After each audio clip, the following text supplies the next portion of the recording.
Hello student, स्वागत है आप सभी का एक बार फिर से हमारे एग्री पावर जयपुर के ऑनलाइन कोचिंग प्लेटफॉर्म पर। आज जो है हम नया चैप्टर स्टार्ट करने जा रहे हैं जिसका नाम है जिसके अंदर हम पढ़ेंगे सूत्रकृमि, घोंघा एवं स्लग।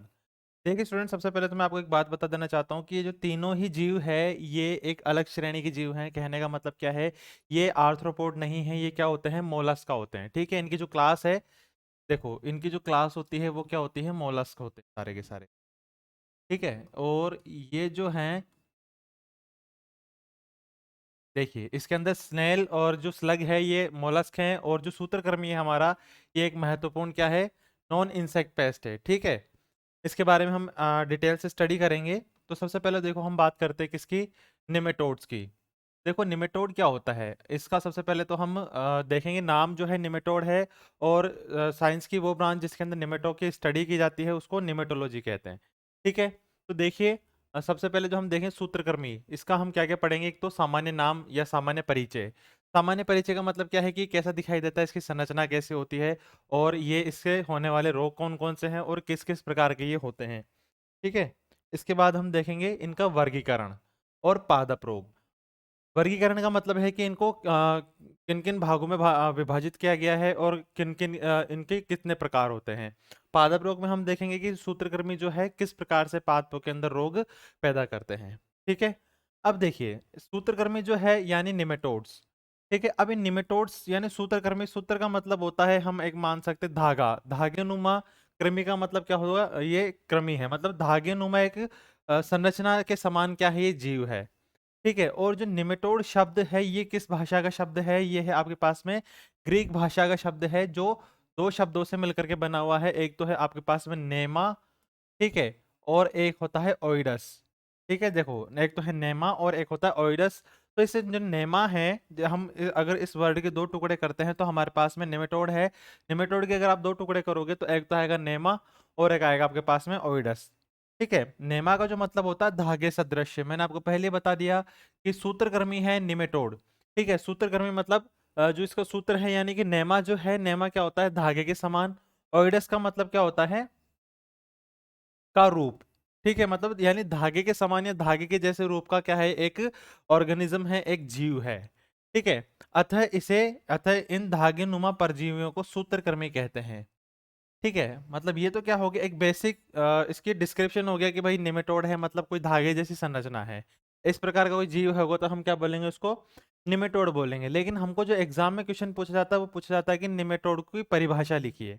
ठीक है, निमेटोड की परिभाषा हम किस प्रकार से लिखते हैं, लेकिन उसके पहले हम एक चीज और देख लेते हैं कि सूत्रकृमियों का शरीर बेलनाकार होता है। ये एक बहुत ही महत्वपूर्ण बात है कि जितने भी निमेटोड होते हैं उन सबका शरीर जो होता है कैसा होता है, बेलनाकार होता है। अतः इसे अंग्रेजी में इसे क्या कहते हैं, ईलवर्म भी कहते हैं। ठीक है, इसको और क्या कहा जाता है, निमेटोड के अलावा ईलवर्म भी कहा जाता है। वहीं अमेरिका में इन्हें नेमा के नाम से भी जाना जाता है।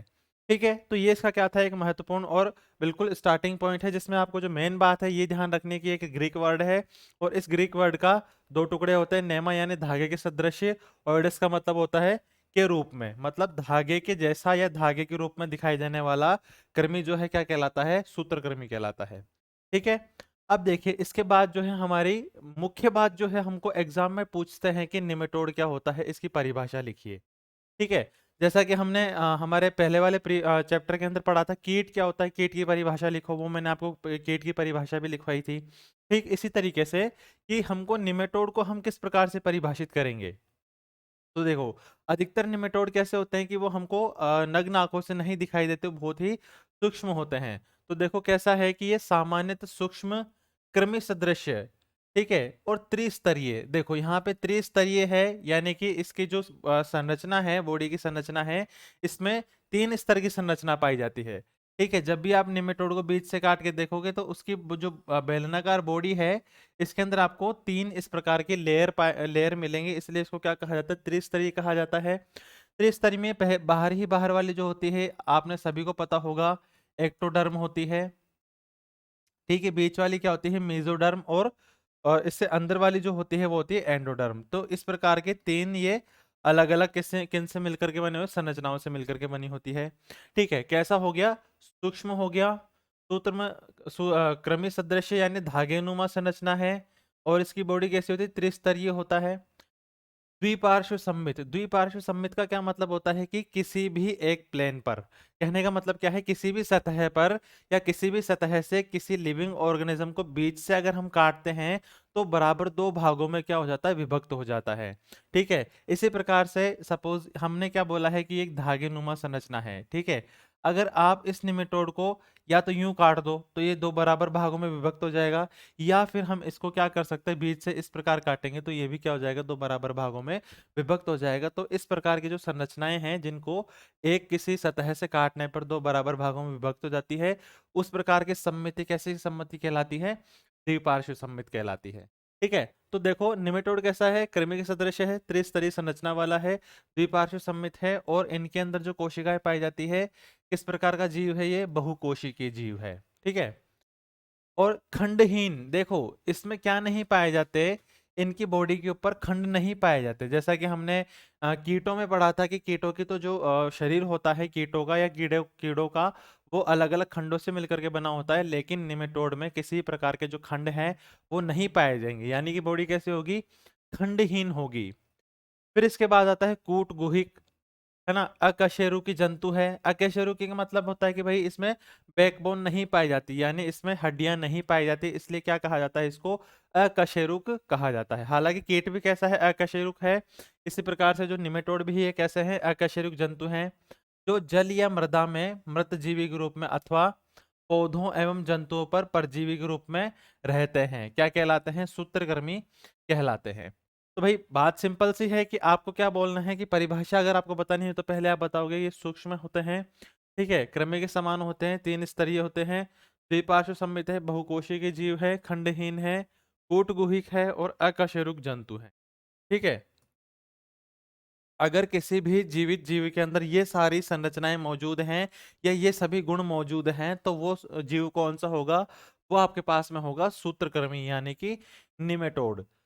अब देखो निमेटोड दो प्रकार के होते हैं कि एक तो होते हैं स्वतंत्र जीवी। स्वतंत्र जीवी का मतलब क्या होता है कि जो एनवायरनमेंट के अंदर ही रहते हैं, वहीं से अपना पोषण प्राप्त करते हैं। और दूसरी तरह के जो निमेटोड होते हैं वो होते हैं आपके पास में परजीवी निमेटोड, जिनको पादप परजीवी निमेटोड भी कहा जाता है, यानी कि प्लांट पैरासिटिक निमेटोड्स भी जिनको कहा जाता है। ठीक है, अब देखिए आवास एवं वितरण कि कहाँ कहाँ ये निमेटोड पाए जाते हैं।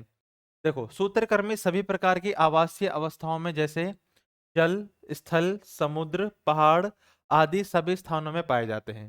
ठीक है, मतलब मैंने आपको पहले ही बता दिया था कि ये स्वतंत्र जीवी होते हैं और परजीवी होते हैं।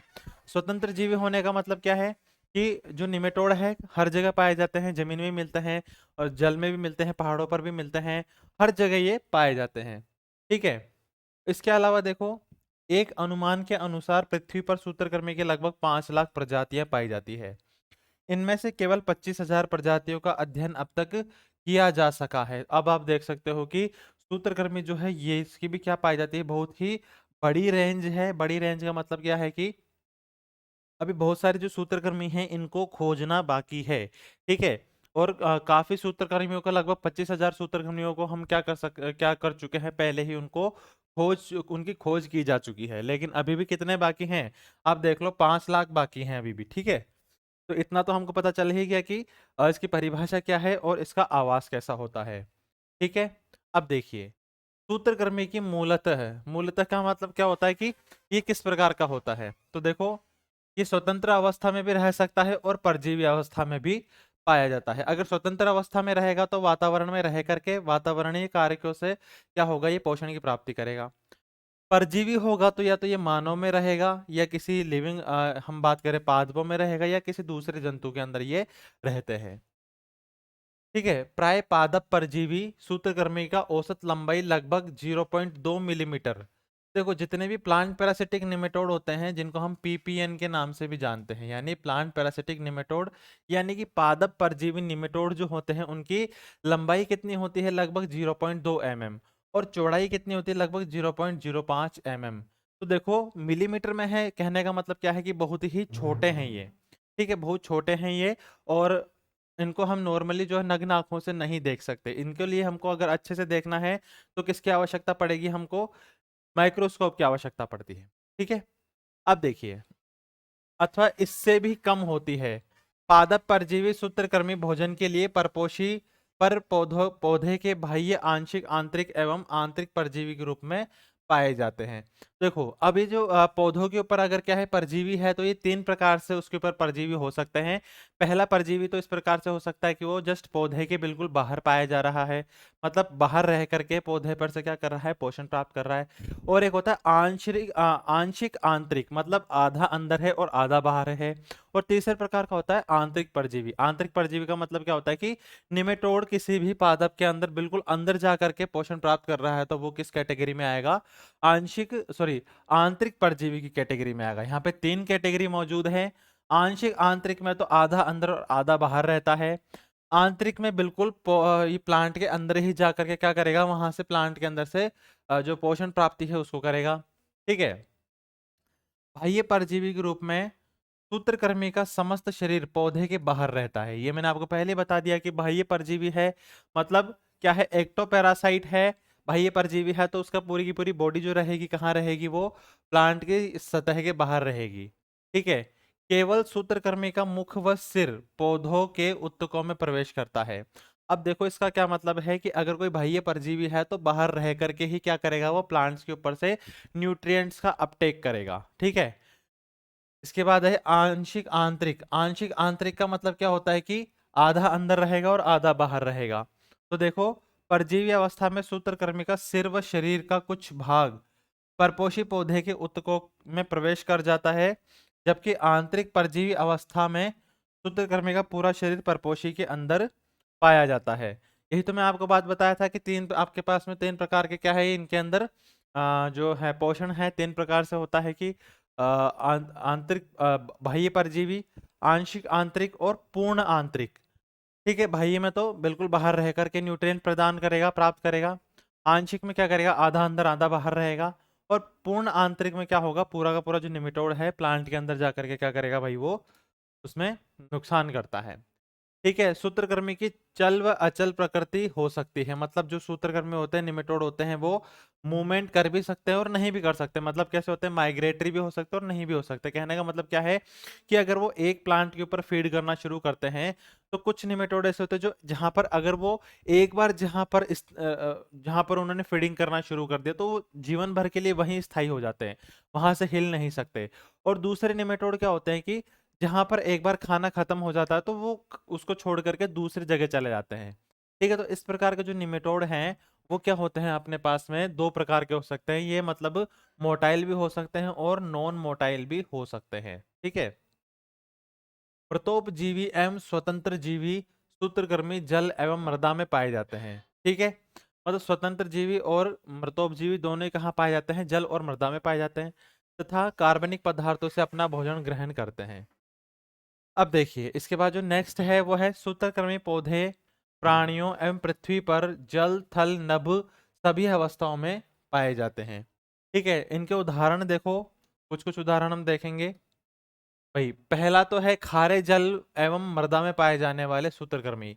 मतलब देखिए मैंने आपको बताया था कि सूत्रकृमि जो है वो स्वतंत्र अवस्था में भी रहते हैं और परजीवी अवस्था में भी रहते हैं। स्वतंत्र अवस्था में कहाँ कहाँ रह सकते हैं, तो पहला हम देखेंगे खारे जल में एवं खारी मृदा में रहने वाले कौन कौन से होते हैं। कीटोस्टोमा होता है, क्रोमेडोरा होता है, डियोंटोसोमा होता है।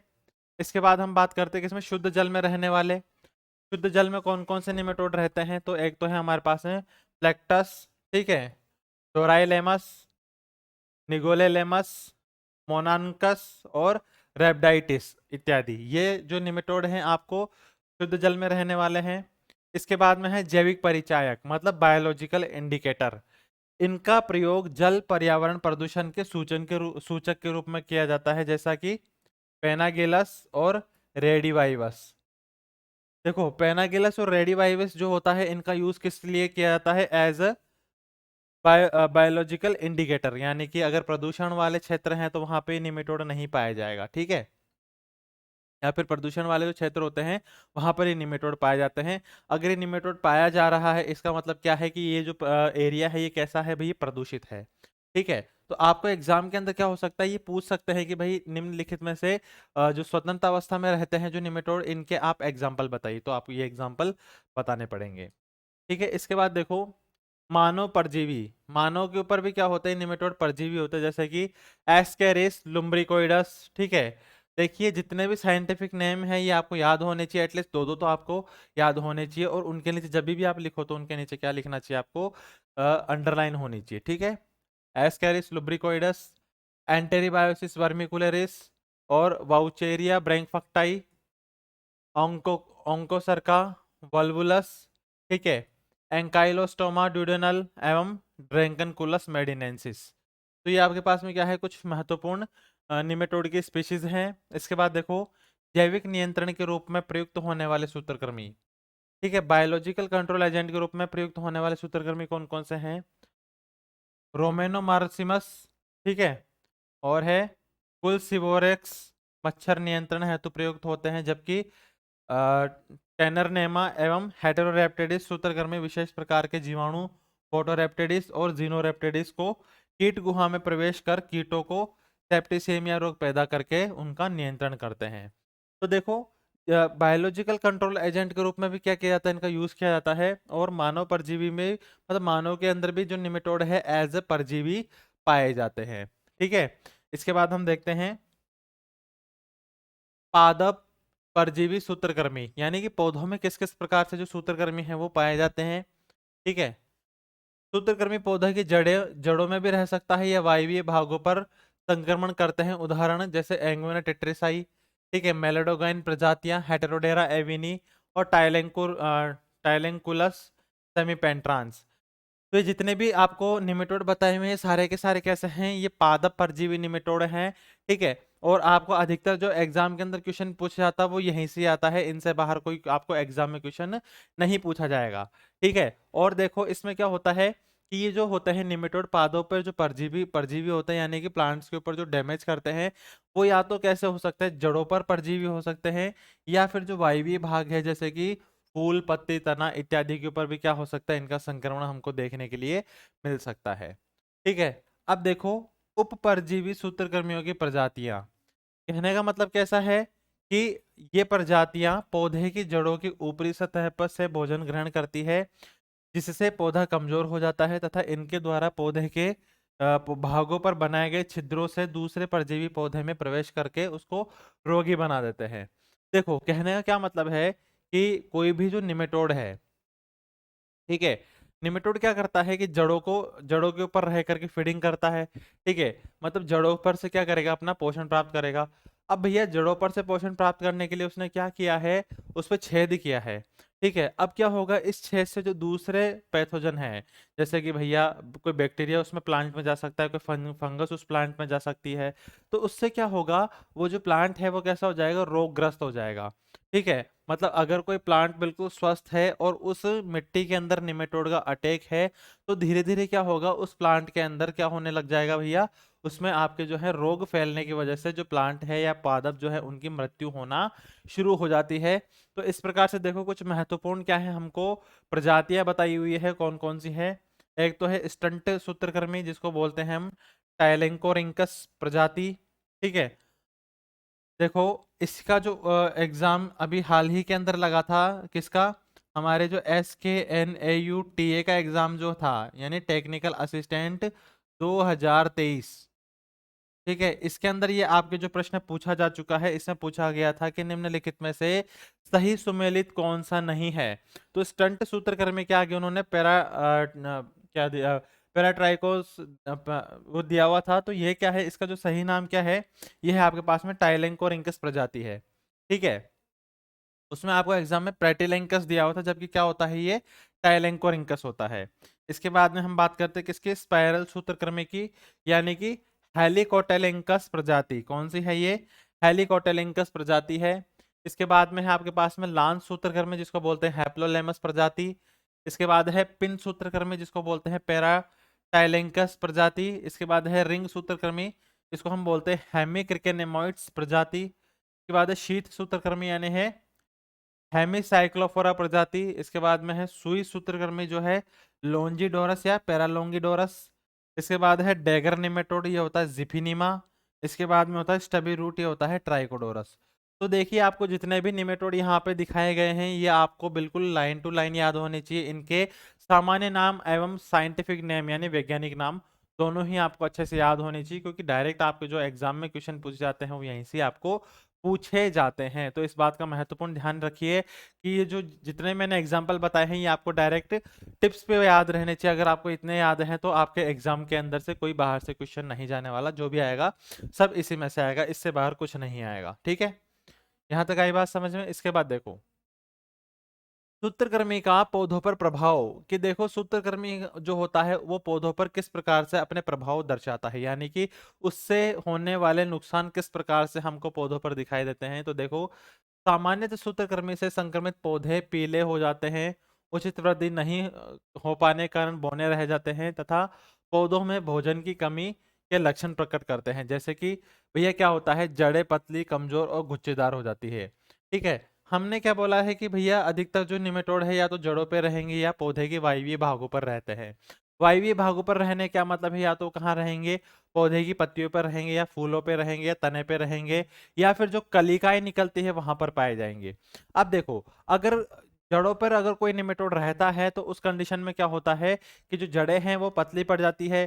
ठीक है, उनकी जो पानी को अवशोषित करने एवं न्यूट्रिएंट्स को अवशोषित करने की जो प्रक्रिया है, ये जो उनके मतलब हम कैपेसिटी है वो कम पड़ जाती है। ठीक है, जड़ें कैसी होती है, गुच्छेदार हो जाती है और धीरे धीरे क्या हो जाता है, वो सूखना शुरू कर देती है। इसके बाद रोगी पौधे में पुष्प कम लगते हैं, कहने का मतलब है जो भैया रोगी पौधे हैं मतलब जिनके अंदर निमेटोड का अटैक आया हुआ है उनके अंदर क्या होगा, पुष्पन और फलन कम होता है। ठीक है, पुष्प झड़ने की समस्या रहती है भैया अगर किसी प्लांट के अंदर किसी भी तरीके का स्ट्रेस है या फिर उसमें किसी प्रकार की बीमारी है या किसी कीट का अटैक है, तो उस अवस्था में क्या होगा, पुष्प जो है वो झड़ना शुरू कर देते हैं। ठीक है, मतलब क्या होगा, पहली बात तो उसमें जो जड़ें हैं वो भी कम लगेंगी, मतलब जड़ें पतली और कमजोर हो जाएंगी, जो प्लांट है पीला पड़ना शुरू हो जाता है, उसके अंदर पुष्प झड़ जाते हैं और उसके फल भी झड़ जाते हैं। ठीक है, फल जो है संख्या में कम, आकार में और छोटे लगते हैं, भार में हल्के हो जाते हैं, जिससे आर्थिक हानि होती है। कहने का मतलब क्या है कि अगर कोई प्लांट इन्फेक्टेड है निमेटोड से तो उसकी ग्रोथ भी कम होगी, फ्लावरिंग भी कम होगी, फ्रूटिंग भी कम होगी, जो फ्रूट्स है उनका आकार भी छोटा होगा, वेट भी कम होगा, तो उससे क्या होता है, हमको इकोनॉमिकल लॉसेस होते हैं। कहने का मतलब क्या है कि जो निमेटोड है भैया ये भी क्या करता है भैया, बहुत ही ज्यादा नुकसान पहुंचाता है। ठीक है, इसके बाद हम देखते हैं सूत्रकृमि की अधिकतर प्रजातियां जड़ों एवं पौधों की भूमिगत भागों से अपना भोजन ग्रहण करती हैं। मैंने आपको बोला कि अधिकतर जो निमेटोड होते हैं कहाँ पर ही पाए जाते हैं, वो जड़ों के ऊपर पाए जाते हैं या फिर भूमिगत भागों पर, यानी कि जड़ों के अंदर रह करके क्या करते हैं, वहां से जो न्यूट्रिएंट्स हैं उनको प्राप्त करते हैं। परंतु कुछ प्रजातियां ऐसी भी होती हैं जो पौधे के ऊपरी भागों पर आक्रमण करती हैं। ठीक है, मतलब पौधे की कुछ प्रजातियां ऐसी भी पाई जाती है जिनके अंदर जो पौधे के ऊपरी भागों, जैसे मैंने आपको बता दिया था जड़, तना, सॉरी, पत्ती, तना, फूल इत्यादि के ऊपर भी क्या होता है, इनका अटैक देखा जाता है। इसके बाद देखो हम बात करते हैं प्राय पादप परजीवी सूत्रकृमियों के अंदर एक खोखली सुई आकार की रचना पाई जाती है, जिसको क्या कहा जाता है, स्टाइलेट कहा जाता है। कहने का मतलब क्या है कि जो निमेटोड होते हैं, निमेटोड का जो मुखांग होते हैं उस मुखांग में क्या होते हैं कि एक सुई नुमा संरचना पाई जाती है। कैसी, खोखली सुई जो होती है, जिससे क्या करते हैं निमेटोड उस सुई जैसी संरचना को पौधे के अंदर चुभो देते हैं और पौधे में चुभोने के बाद में पौधे के अंदर से जो भी रस है उस रस को क्या करना शुरू कर देते हैं, उसको चूसना शुरू कर देते हैं। ठीक है, कहने का मतलब क्या है, देखो पादप परजीवी सूत्रकृमियों के अंदर खोखली सुई आकार की संरचना होती है, जिससे पौधों की कोशिकाओं में प्रवेश कराकर पौधे की कोशिकाओं में लार की प्रविष्टि करा देते हैं तथा लार के अंदर उपस्थित तत्वों को घोलकर वापस सूत्रकृमि शरीर में सोख लेता है। क्या होता है कि देखो एक सेल है यानी कि एक कोशिकाएं हैं, इस कोशिका के ऊपर क्या है, ये निमेटोड है। इस निमेटोड के मुख के अंदर क्या पाई जा रही है, एक सुई जैसी संरचना पाई जा रही है, जिसको हम स्टिलेट बोलते हैं। ये स्टिलेट क्या करती है, पौधे के जो कोशिकाएं हैं कोशिका के अंदर जाएगी। कोशिका के अंदर जाने के बाद में जो निमेटोड की जो लार होती है, लार क्या करेगा, इसमें छोड़ देगा।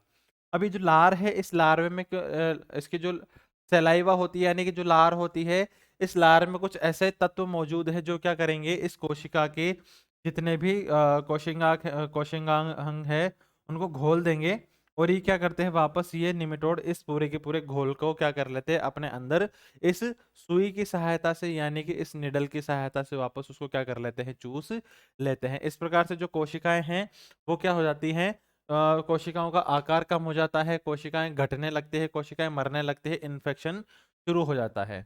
इसके बाद हम देखते हैं, देखो इस प्रकार की इस प्रकार में प्राय पादप कोशिकाओं में बहुनाभिकीय विशालकाय कोशिकाओं में परिवर्तित हो जाती है। कहने का मतलब क्या होता है कि कोशिका में क्या बन जाते हैं, कई सारे न्यूक्लियस बन जाते हैं, जबकि कुछ सूत्रकृमियों में कोशिका फूलकर गांठ के रूप में संरचना में परिवर्तित हो जाती है। ठीक है, जिसके फलस्वरूप पौधे कमजोर हो जाते हैं। सूत्रकृमि अप्रत्यक्ष रूप से विषाणु का संवहन करते हैं। देखो, जो हमारे पास में निमेटोड हैं वो क्या करेंगे, वो वायरस को ट्रांसमिट करते हैं। ठीक है, विषाणु को संवहन का मतलब क्या होता है, वायरस को ट्रांसमिट करते हैं एवं नाइट्रोजन का स्थिरीकरण की मात्रा को भी कम कर देते हैं। मतलब जहां पर भी निमेटोड का अटैक होगा वहां से नाइट्रोजन फिक्सेशन भी कम होता है। Professor J.N. सासर 1989 के अनुसार सूत्रकृमियों के कारण फसलों में औसतन 12%, 12.3% तक की हानि जो है वो दर्ज की गई है। ठीक है, इसके बाद हम देखते हैं, देखिए निमेटोड की संरचना किस प्रकार की होती है। तो देखो भैया, मैंने आपको पहले ही बता दिया है कि जो निमेटोड होता है वो कैसा होता है, एक बेलनाकार। देखो बेलनाकार है, शरीर लंबा कैसा होता है, बेलनाकार होता है, खंडहीन होता है, कृमि के सदृश मतलब एक धागेनुमा संरचना के आकार का ये दिखाई देता है, तथा इसके दोनों सिरों पर दोनों सिरे कैसे होते हैं, पतले होते हैं। देखिए यहाँ से भी ये सिरा भी थोड़ा पतला है, और ये वाला सिरा भी जहाँ पे इसकी पूंछ है ये भी कैसा है, थोड़ा सा पतला है। तो इसके जो दोनों सिरे होते हैं वो कैसे होते हैं, पतले होते हैं। और ये कैसा होता है, बेलनाकार होता है, धागेनुमा ये संरचना इसमें पाई जाती है। ठीक है, इसके बाद देखो सूत्रकृमि के शरीर में एक गुहा होती है। मतलब क्या होता है, जितने भी सूत्रकृमि होते हैं उनकी बॉडी कैसी होती है, एक खाली और खोखली ट्यूब की जैसी होती है, जो देह भित्ति एवं आहार नलिका की भांति, हाँ, नाल की भित्ति के बीच में उपस्थित होती है। देखो क्या होता है कि आप इन निमेटोड की बॉडी जब देखोगे तो इस निमेटोड की बॉडी में दो ट्यूब लाइक स्ट्रक्चर पाई जाती है। ठीक है, ये सपोज निमेटोड की बॉडी है, इस निमेटोड की बॉडी की ये कैसी है, एक पाइप जैसी संरचना है, उसमें भी क्या होता है, एक पाइप जैसी या हम बोले ट्यूब लाइक स्ट्रक्चर पाई जाती है। देखो इस प्रकार से जब आप निमेटोड को बीच में से काट करके देखोगे तो देखो, एक तो आपको बाहर वाली ट्यूब नजर आएगी, इसके अंदर एक ये जो आपको ये वाला गहरा भाग जो दिखा रहा है ये अंदर वाली ट्यूब आएगी नजर। ठीक है, इसमें क्या होता है देखो, क्योंकि इनमें वास्तविक भित्ति का अभाव होता है, अतः ये सूडो सोल क्या कहलाते हैं, ये कूटगुहिक कहलाते हैं। ठीक है, इसके बाद देखो सूत्रकृमि का पूरा शरीर अपेक्षाकृत कठोर प्रतिरोधी उपचर्म यानी क्यूटिकल से मिलकर के बना होता है, और इनकी जो क्यूटिकल होती है किससे मिलकर के बनी होती है, काइटिन से मिलकर के बनी होती है। ठीक है, इनका शरीर किससे ढका रहता है, क्यूटिकल से। क्यूटिकल का अधिक स्त्राव अधिचर्म कोशिकाओं के द्वारा होता है। ठीक है, मतलब इसका जो क्यूटिकल जो बनती है ये किससे बनती है, इसकी जो स्किन जो है, स्किन के नीचे पाई जाने वाली कोशिकाएं हैं उनसे क्या बनती है, इसकी क्यूटिकल बनती है। ठीक है, सूत्रकृमियों में कायिक पेशियां का निर्माण चिकनी पेशियों और कोशिकाओं से होता है, जो अधिचर्म रज्जुओं यानी कि एपिडर्मल कोर्ड्स के बीच में उपस्थित होती है, तथा सीधे अनुदैर्ध्य तंत्रिकाओं से जुड़ी रहती हैं। ठीक है, और इसके बाद देखो सूत्रकृमियों के अग्रभाग पर मुख छिद्र होता है, जो ओष्ठो यानी कि लिप्स और पतले उभार पेपिलिया से घिरा रहता है। सूत्रकृमियों का क्षेत्र त्रिज्यात्मक यानी कि मतलब जो सूत्रकृमियों का जो हेड होता है वो कैसा होता है, ट्राइयार्डियल होता है। इसमें कितने होठ पाए जाते हैं, 6 होठ इसमें पाए जाते हैं। ठीक है, तंत्रिका वलय में एवं अनुदैर्ध्य तंत्रिकाओं से मिलकर के बना होता है। सूत्रकृमि में परिसंचरण तंत्र और श्वसन तंत्र पूर्ण रूप से अनुपस्थित होता है। यह महत्वपूर्ण बात है, ये आपको एग्जाम में पूछ जाती है। ठीक है, सूत्रकृमि में उत्सर्जन तंत्र आद्य यानी प्रिमिटिव टाइप का होता है, मतलब पुराना होता है। इसमें कैसे होते हैं, इनमें ज्वाला कोशिकाओं यानी फ्लेम सेल का अभाव पाया जाता है। ठीक है, इसके बाद है आपके देखो सूत्रकृमियों में पाचन तंत्र का निर्माण मुख ग्रसिका आंत्र मलाशय एवं गुदा द्वार से मिलकर के बना होता है। मतलब जो सूत्रकृमियों का जो डाइजेशन सिस्टम है उसमें क्या क्या पाया जाता है, माउथ होता है, उसकी एसियोफेगस होता है, और क्या होती है उसमें जो भी उसकी इंटेंस्टाइन है वो होती है, और एनस होता है। इसके बाद देखो, सूत्रकृमियों में नर एवं मादा दोनों अलग अलग होते हैं। ठीक है, पहली बात क्या है, नर और मादा अलग अलग है। प्राय जननांग नलिकाकार के होते हैं। नर जननांग में प्राणिदेशक यानी कि गुब्रेनेकुलम, वृषण यानी टेस्टिस, शुक्रवाहिका यानी वासा डिफरेंस, गुदा यानी कि क्लोएका, कंटक यानी कि स्पाइनिक्यूल्स, और प्रपुटी यानी कि बुरसा जैसे भाग इसमें पाए जाते हैं। तथा मादा जननांग अंडाशय, ओवेरी, अंडनलिकाएं, गर्भाशय यूट्रस, गर्भाशय ग्रीवा, भग से मिलकर के बनी हुई होती है। तो ये तो क्या है, मतलब इसके जो निमेटोड है, निमेटोड के जो इसकी रिप्रोडक्शन रिप्रोडक्टिव पार्ट जो होता है वो किन किन से मिलकर के बना होता है, उसके बारे में हमने देखा यहाँ पे। देखिए, उसके बाद हम देखते हैं मादा जननांग में क्या क्या होता है। अंडाशय होते हैं, जो कैसे होते हैं, द्वि अंडाशी भी हो सकते हैं, डाइडेल्फिक भी हो सकती है, या एकल अंडाशय वाली भी हो सकती है, यानी कि मोनो एडेल्फिक भी हो सकती है। यानी मादाएं जो होती हैं उनके जो जननांग है वो कैसे हो सकते हैं, यानी अंडाशय कैसे हो सकते हैं, या तो डाइडेल्फिक होंगे यानी कि द्वि अंडाशयी होगा, या फिर कैसे होगा, मोनोडेल्फिक होगा यानी कि मोनो अंडाशयी ये होते हैं। जो जनन छिद्र में खुलते हैं, मतलब इनके जो ये अंडाशय जो हैं वो कहाँ पर खुलेंगे, जनन छिद्र में, जहां पर क्या पाए जाते हैं, इसमें जननांग पाए जाते हैं। मादा अंड प्रजनक होती है यानी कि अंडे देती है, अथवा अंड जरायुज यानी कि जो ओवी पेयर्स हो सकती है। मतलब क्या हो सकती है कि मादा जो है अंडे भी दे सकती है, और डायरेक्ट क्या कर सकती है, अपने समान ही जो प्रोजेनी है उसकी संतति को उत्पन्न कर सकती है। तथा विदलन निर्धारी एवं सूत्रकृमि का विकास निर्मोचन के द्वारा होता है। ठीक है, इसके बाद देखो, नर सूत्रकृमियों में पूंछ वाले क्षेत्र में प्रपुटी पाई जाती है, मतलब एक बुरसा नामक संरचना पाई जाती है जो मैथुन क्रिया में नर द्वारा मादा को पकड़ने में सहायता प्रदान करती है। ठीक है, ये प्रपुटी किसमें पाई जाती है, नर में पाई जाती है। ठीक है, जो किस काम में आती है, मैथुन प्रक्रिया के समय मादा को पकड़ने के काम में आती है। ठीक है, इसके बाद हम देखते हैं, देखिए, सामान्य तो सूत्रकृमि के की जो लंबाई होती है 0.5 से 4 मिलीमीटर तक लंबे होते हैं। सबसे छोटा सूत्रकृमि कौन सा है, पैराटाइलेंकस। ठीक है, कौन सा है, पैराटाइलेंकस है, जिसकी लंबाई कितनी है, 0.2 मिलीमीटर।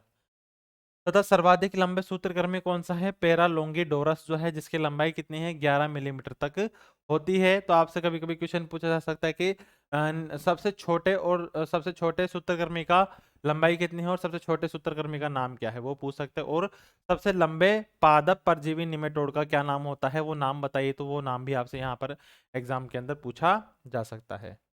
इसके बाद देखो, हम सूत्रकृमि का क्या पढ़ेंगे, क्लासिफिकेशन पढ़ेंगे। क्लासिफिकेशन के अंदर हम देखते हैं, देखो, सभी सूत्रकृमि कौन से संघ से संबंधित हैं, निमेटोडा के सदस्य हैं। जो प्राणी जगत का भाग है, निमेटोडा संघ का वर्ग, गण, कुल, उपकुल, अपर कुल, उपकुल, वंश एवं जाति में वर्गीकृत किया जा सकता है। ठीक है, अब निमेटोड जो संघ है वो कितने भागों में विभक्त किया गया है, दो में किया गया है। कौन कौन सा, सिसरेंशिया और एडिनोफोरिया। किस किस में विभक्त किया गया है, सिसरेंशिया में और एडिनोफोरिया में, इसको दो अलग अलग भागों में बांटा गया है। ठीक है, और क्या है, डोरिलिमेडा के अतिरिक्त सभी पादप सूत्रकृमि वर्ग में आते हैं। सेसरेंशिया कुल के अंदर टाइलेंकिडा के अंतर्गत आते हैं। जितने भी हमारे पास में प्लांट पैरासिटिक नेमेटोड हैं वो किस में आएंगे, देखो, डोरिलिमेडा के अतिरिक्त सभी पादप सूत्रकृमि किस में आते हैं, सेसरेंशिया के अंतर्गत आते हैं। और सेसरेंशिया में भी कौन से कुल में आते हैं, टाइलेंकिडा कुल के अंतर्गत आते हैं। ठीक है, अब देखो, टाइलेंकिडा कुल जो है इसके अंतर्गत आने वाले पादप परजीवी कौन कौन से हैं, या इनके अंतर्गत आने वाले पादप सूत्रकृमियों को निम्न प्रकार से बांटा जा सकता है। किस किस प्रकार से बांटा जा सकता है, देखो, हमारे पास हमने क्या बोला है, ये जो डायग्राम है आपकी बुक में भी दिया हुआ है, एनसीईआरटी में दिया हुआ है। हमने संघ निमेटोड जो है उस निमेटोड को दो भागों में विभक्त किया है। पहला कौन सा है, सेसरेंशिया, और दूसरा कौन सा है, एडिनोफोरा। ठीक है, लेकिन एडिनोफोरा हमारे जो एग्जाम के पॉइंट ऑफ व्यू से जरूरी नहीं है, इसलिए हम उसको फिलहाल नहीं पढ़ेंगे। हम बात करते हैं किसकी, सेसरेंशिया की। तो सेसरेंशिया में देखो क्या होता है, एक तो गण होता है कौन सा, टाइलेंकीड़ा होता है, और एक होता है डोरिलिमेडा। ठीक है, टाइलेंकीड़ा और डोरिलिमेडा। अब इस टाइलेंकीड़ा का भी एक उपगण होता है जिसको कहते हैं टाइलेंकिना। ठीक है, अब ये जो इसके दो उपगण है देखो, एक तो टाइलेंकिना है और एक है एफिलिंकिना। इस एफिलिंकिना के अंदर देखो कौन कौन आते हैं। एफ्लैंकिनेडी आती है, एफ्लैंकोइडस आता है, एफ्लैंकेडी आती है और एफ्लैंकस आता है। ठीक है, ये तो अपने पास में क्या हो गया, एफ्लैंकोइडस वाला जो वंश है उसके भाग हैं ये तो। इसके अलावा जो टाइलेंकिना में देखो कौन कौन आते हैं। इसको हम तीन उपकुल में विभाजित कर सकते हैं या अधिकुल में विभाजित कर सकते हैं। जैसे एक तो टाइलेंकीडा है, एक है आपके पास में हेटेरोडिया और है क्रिकेनोमेडा। ठीक है, देखिए आपको इतना लंबा जो ये क्लासिफिकेशन दिया हुआ है इतना आपको नहीं पढ़ना, इतना आपको एग्जाम के अंदर भी नहीं पूछा जाता। आपको बस ये थोड़ा सा ध्यान रखना है कि कितने कुल में इसको बांटा गया है। ठीक है, और कौन कौन से इसके गण हैं, कौन कौन से उपगण हैं, बस इतना ही ध्यान रखना है। ज्यादा डीप में इसको नहीं जाना, क्योंकि ये आपसे इस प्रकार से एग्जाम के अंदर नहीं पूछा जाएगा। इसके बाद देखो ये अधिकुल जो है हमारा फर्स्ट वाला, उसके बारे में पूरी इसकी डिटेल दी हुई है, जिसको हम एक एक कर करके पढ़ेंगे आगे। तो देखो निमेटोड से होने वाली जो हमारी मुख्य मुख्य डिजीजेज हैं हम उनको पढ़ते हैं, क्योंकि ये आपके एग्जाम के अंदर जो है वो कई बार पूछ जाती है। ठीक है, इसको हम जारी रखते हैं, मैं थोड़ा पानी पी लेता हूँ, इतने आप देखिए।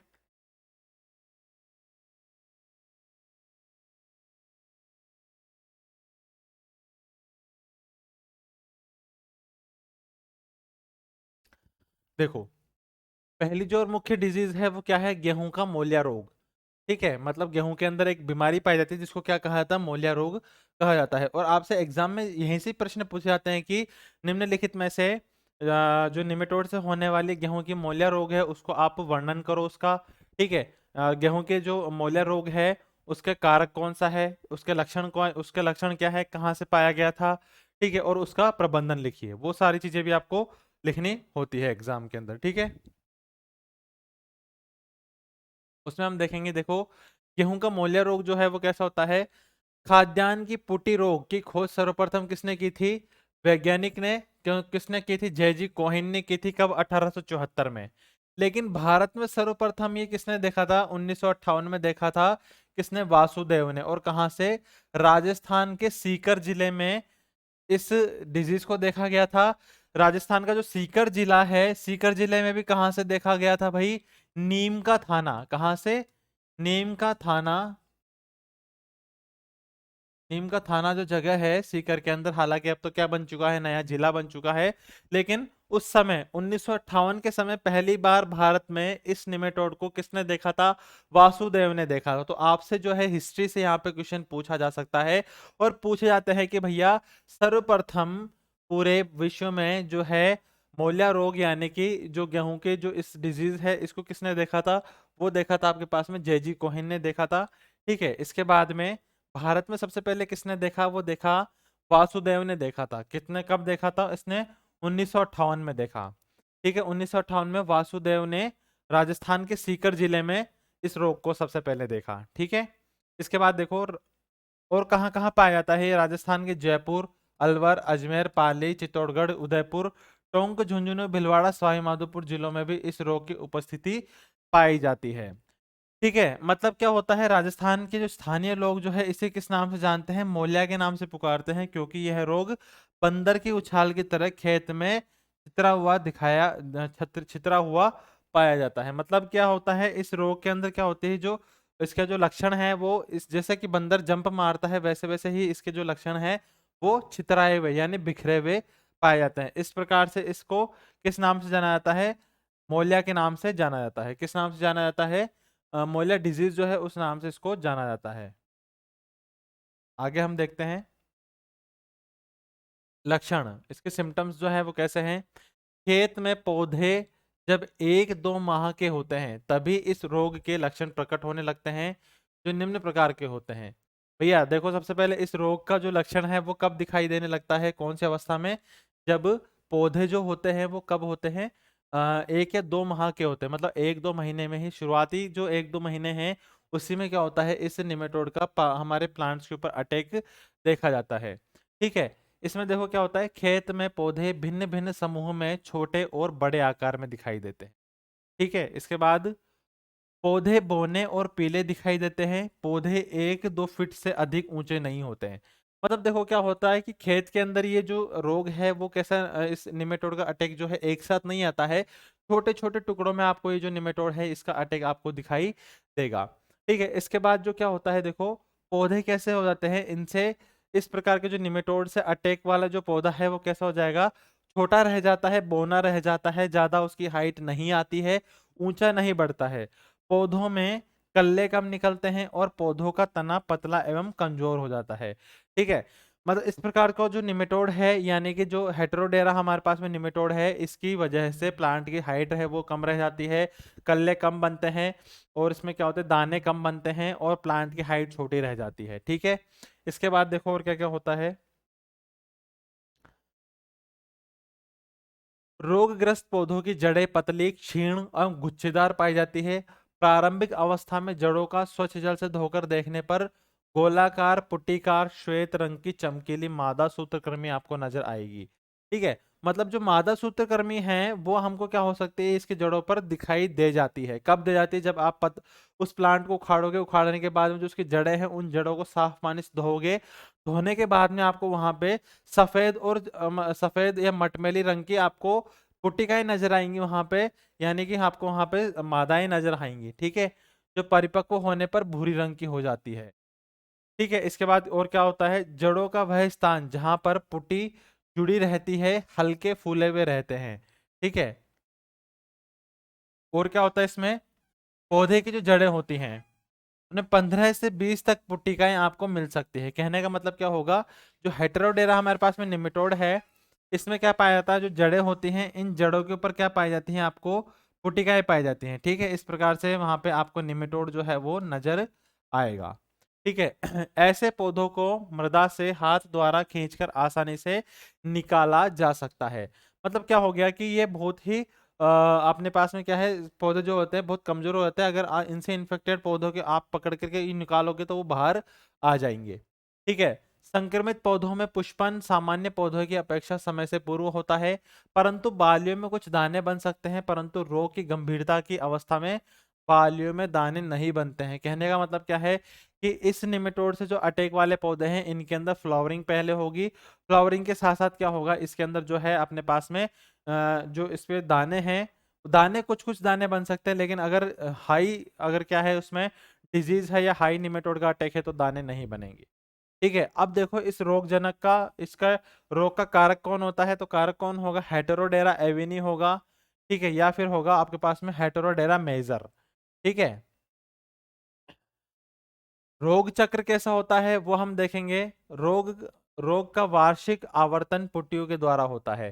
ठीक है, मतलब कैसा होता है, जो रोग होता है किसके द्वारा फैलता है, जो पुट्टिकाएं होती हैं उनके द्वारा फैलता है। पादप अवशेषों में बने पुट्टियों में क्या होता है, डिंभक एवं अंडे भरे रहते हैं, जो अगली फसल तक सुषुप्त अवस्था में बने रहते हैं। मगर ऐसा क्या होगा कि अगर आपके पास में क्या पड़ी हैं, हेट्रोडेरा की जो वहां पे पुट्टिकाएं पड़ी हैं फील्ड के अंदर, तो उन पुट्टिकाओं में क्या हो सकते हैं, अंडे भी हो सकते हैं और उनके निम्फ भी वहां पे पाए जा सकते हैं। तो वो क्या होंगे, अगली फसल तक क्या रहेंगे, उसमें फील्ड में पड़े रहेंगे। ठीक है, जो अगली फसल तक सुसुप्त अवस्था में बने रहते हैं, तथा अनुकूल अवस्था आने पर सितंबर से नवंबर माह के मध्य गेहूं व जौ की बुआई होने पर अंडों से सूत्रकृमि के द्वितीय डिंबक अवस्था से बाहर आते हैं एवं जड़ों पर आक्रमण कर संक्रमण पैदा कर देते हैं। ठीक है, और इसी प्रकार फरवरी माह के तीसरे सप्ताह में जड़ पर पुनः मादा सूत्रकृमि की पुटिकाएं नजर आना शुरू हो जाती है, दिखाई देना प्रारंभ हो जाती है, जो अगली फसल के प्रारंभिक निवेश द्रव्य का काम करती है।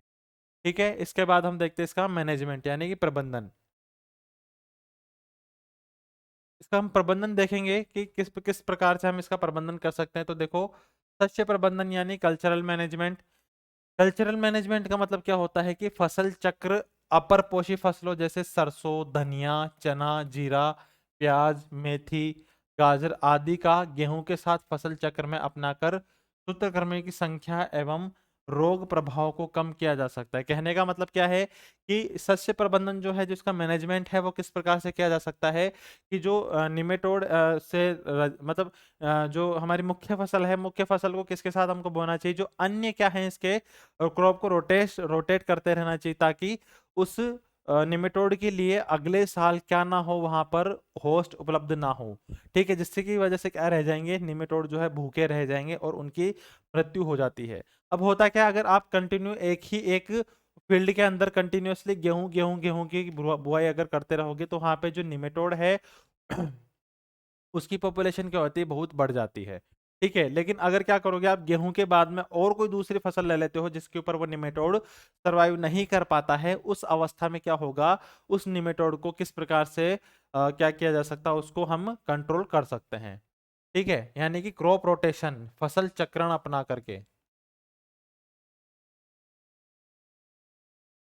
क्या अपना करके, फसल चक्र अपना करके हम क्या कर सकते हैं, उसकी फसल को जो निमेटोड है उसकी पॉपुलेशन को क्या कर सकते हैं, थोड़ा सा कंट्रोल हम कर सकते हैं।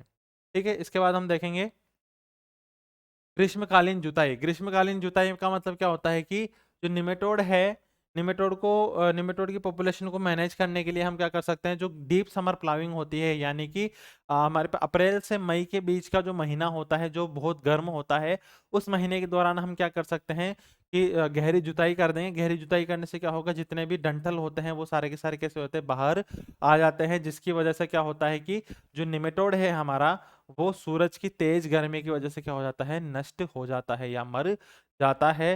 जिससे क्या होगा कि हमारी जो फसल है, फसलों के साथ साथ में हमको जो मिट्टी है वो भी कैसे होती है, गर्मी की तेज धूप की वजह से उसके अंदर जितने भी कीट है, निमेटोड है, वो सारे के सारे मर जाते हैं। तो देखो, ग्रीष्म काल में खेत में एक दो गहरी जुताई करके छोड़ देना, पर ग्रीष्म ऋतु के उच्च तापमान लगभग 40 से 45 डिग्री सेंटीग्रेड के प्रभाव से सूत्रकृमियों को क्या किया जा सकता है, मैनेजमेंट उनका किया जा सकता है, उनको नियंत्रित किया जा सकता है। और हम क्या कर सकते हैं, अगेती बुआई। अगेती बुआई का मतलब क्या होता है, पहले बुआई कर देना। ठीक है, गेहूं की अगेती बुआई करके परपोषी को सूत्रकृमि संक्रमण के अनुकूल अवस्था से बचाकर रोग का प्रबंधन किया जा सकता है। कहने का मतलब क्या है, जैसे सपोज गेहूं की जो हम बुआई करते हैं, गेहूं की बुआई का समय सपोज कितना है, 15 नवंबर है। ठीक है, 15 नवंबर हमको हम क्या करते हैं, गेहूं की बुआई करते हैं। मान लेते हैं एक बार कि 15 नवंबर हमारा क्या है, गेहूं की बुआई की डेट है। लेकिन हम क्या करेंगे, 15 अक्टूबर, मतलब हमने डेट चेंज कर दी। 15 नवंबर को अगर हम बोएंगे तो 1 से 15 नवंबर के बाद में 1 से 2 महीने के बाद में क्या होगा, निमेटोड का अटैक आएगा। ठीक है, लेकिन अगर हमने पहले ही बो दी है इस फसल को, तो क्या होगा, अक्टूबर से नवंबर तक जाते जाते ये फसल हमारी 1 से 2 महीने की हो जाएगी। और इस 1 से 2 महीने की जब फसल हो जाएगी, तो इस दौरान क्या होता है, निमेटोड का अटैक कम आता है। ठीक है, तो हम क्या करेंगे, फसल को 1 महीना पहले बो देते हैं, यानी कि उसकी अगेती बुआई कर देते हैं। जिससे क्या होती है, जब तक सूत्रकृमि की संक्रमण अवस्था आती है, तब तक तो हमारी क्रॉप क्या हो चुकी होगी, हमारी फसल कैसे हो चुकी होगी, उनके प्रति उनका सहनशील करने जितनी अनुकूल हो चुकी होगी। ठीक है, इस प्रकार से हम क्या कर लेते हैं, इसको मैनेज कर लेते हैं। और देखो, हम क्या कर सकते हैं, जैविक प्रबंधन। जैविक प्रबंधन का मतलब क्या होता है कि हम क्या कर सकते हैं, जैसे कि पहला जो है प्रतिरोध किस्में। देखो, प्रतिरोध जो किस्में होती हैं, ये किसका प्रकार है, ये जैविक प्रबंधन का प्रकार नहीं होता है। ये आपके पास में शस्य क्रियाओं का प्रकार है। ठीक है, यानी कि हम बोले कि कल्चरल जो प्रैक्टिसेस होती हैं, कल्चरल प्रैक्टिसेस का प्रकार है। जैसे कि प्रतिरोधी किस्म कौन कौन सी होती है, इसकी राजकिरण होती है, HD 2052 होती है, 2032 होती है, और RJM होती है, R1 तथा HD 52 2257 2265, WH 220 250, UL 922 2199। ठीक है, ये सारी की सारी किस्में क्या है कि निमेटोड से रेजिस्टेंट है, मतलब इन सभी प्रजातियों पर क्या नहीं होता, इस सूत्रकृमि का प्रभाव जो है वो नहीं पड़ता है। मतलब अगर आप ये सारी की सारी वैरायटियां लगाएंगे, तो इन वैरायटियों पे इस सूत्रकृमि का अटैक नहीं आएगा। ठीक है, तो इस प्रकार से भी क्या किया जा सकता है, इस रोग को नियंत्रित किया जा सकता है। इसके बाद हम किसकी बात करते हैं, रासायनिक प्रबंधन की। ठीक है, जो रासायनिक प्रबंधन है हम किस प्रकार से करते हैं, अत्यधिक संक्रमण की अवस्था में मृदा को 2 किलोग्राम सक्रिय तत्व प्रति हेक्टेयर की दर से क्या देनी चाहिए, एलडी कार्ड या कार्बोफ्यूरॉन का प्रयोग करके सूत्रकृमियों का नियंत्रण किया जा सकता है। ठीक है, तो देखो, इस प्रकार से हमारा जो निमेटोड है कौन सा, निमेटोड की जो मोलिया रोग है गेहूं का, वो पूरा हो गया है। और हमने जो निमेटोड से रिलेटेड कुछ महत्वपूर्ण बिंदु थे, उसका क्लासिफिकेशन, वर्गीकरण किस प्रकार का, उसकी परिभाषा क्या है, निमेटोड का जो बेसिक संरचना होती है वो कैसे होती है, वो भी हमने आज की क्लास में डिस्कस किया है। अब हमारा जो नेक्स्ट डिजीज है, उस नेक्स्ट डिजीज, देखो नेक्स्ट डिजीज के हम बारे में थोड़ा सा देख लेते हैं क्या है। सब्जियों का जड़ ग्रंथि रोग, रोग जो है वो हम अगली क्लास में क्या करेंगे, उसको हम डिस्कस करेंगे। आज की क्लास के लिए इतना ही, मिलता है नेक्स्ट क्लास में। Thank you all of you.